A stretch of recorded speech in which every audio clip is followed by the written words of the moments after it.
सुबह के लगभग 6 बजे थे। सूरज की पहली सुनहरी किरणें चंदनपुर गांव की कच्ची गलियों पर बिखर रही थी। खेतों से आती ठंडी हवा में मिट्टी की भीनी भीनी खुशबू घुली हुई थी।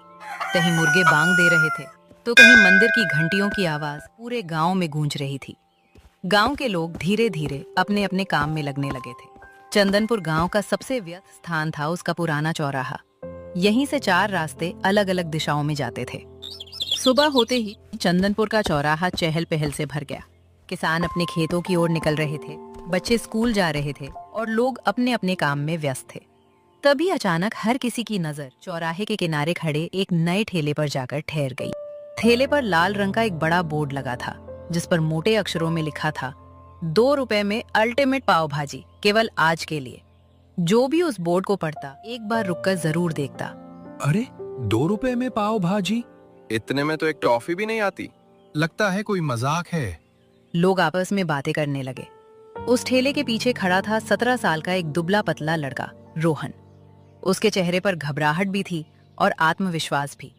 उसने पूरी रात जागकर अपनी माँ के साथ पाव भाजी तैयार की थी।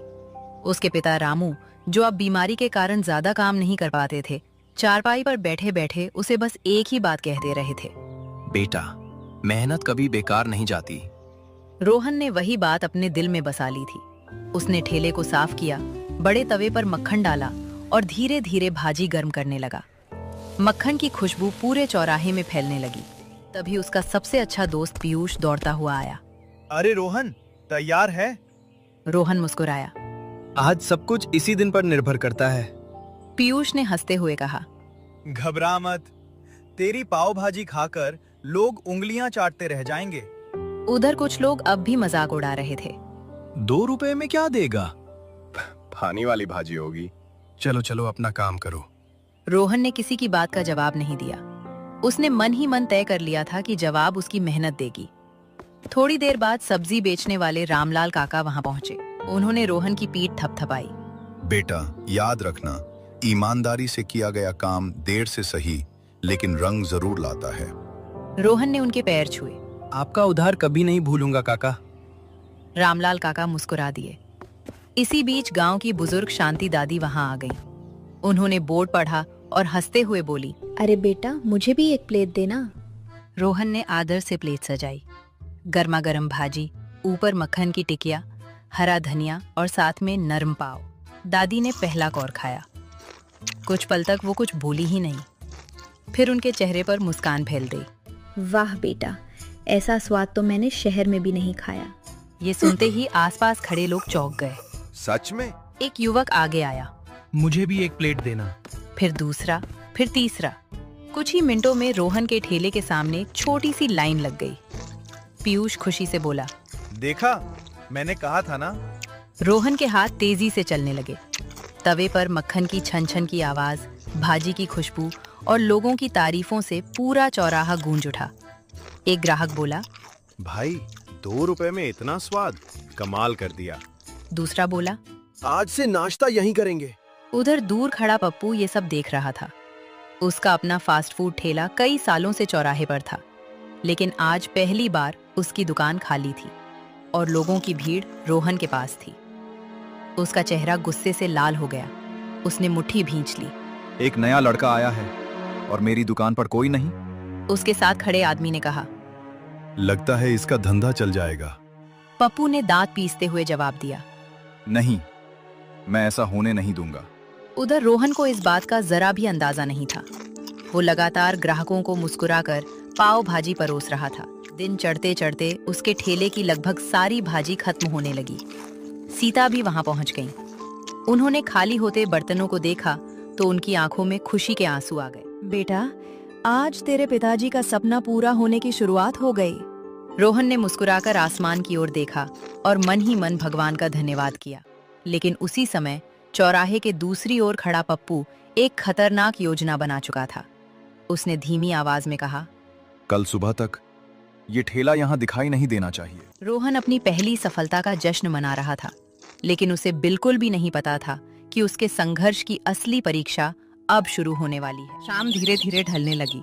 सूरज की लालिमा पूरे चंदनपुर गांव पर फैल रही थी। चौराहे पर अब भी कुछ लोग रोहन के ठेले के पास खड़े होकर उसकी पाव भाजी की तारीफ कर रहे थे। बेटा, कल थोड़ा ज्यादा बना कर लाना, आज तो हमें प्लेट ही नहीं मिली। हाँ, कल मैं अपने पूरे परिवार को लेकर आऊंगा। रोहन ने मुस्कुराते हुए सभी का धन्यवाद किया। उसने तवा साफ किया, बचे हुए बर्तन समेटे और दिन भर की कमाई गिनने लगा। उसकी उंगलियां हल्की हल्की कांप रही थीं। ये उसकी जिंदगी की पहली मेहनत की कमाई थी। पीयूष उत्साहित होकर बोला, अरे रोहन, आज तो कमाल हो गया। सुबह लोग हंस रहे थे और शाम तक लाइन लग गई। रोहन मुस्कुराया। ये सब माँ और बाबूजी की दुआओं का असर है। दोनों ने मिलकर ठेला घर की ओर धकेलना शुरू किया। गांव की गलियों से गुजरते हुए कई लोग उन्हें रोककर बधाई देने लगे। रोहन बेटा, तुम्हारी पाव भाजी सच में बहुत स्वादिष्ट थी।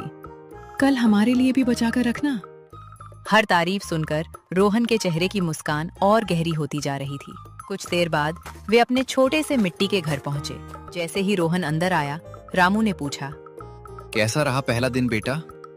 रोहन कुछ नहीं बोला। उसने अपनी जेब से पूरे दिन की कमाई निकाली और चुपचाप अपने पिता के हाथों पर रख दी। रामू ने कांपते हाथों से पैसे देखे। उनकी आंखें भर आईं। इतने पैसे?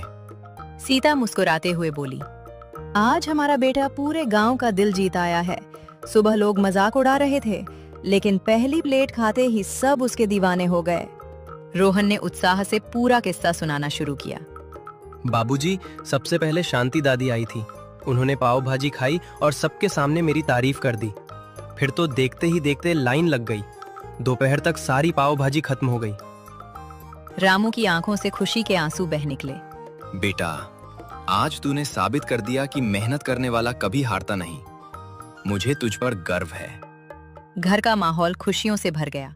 उस रात सीता ने घर में बची हुई दाल और गरम गरम रोटियां बनाई। महीनों बाद तीनों ने साथ बैठकर सुकून से खाना खाया।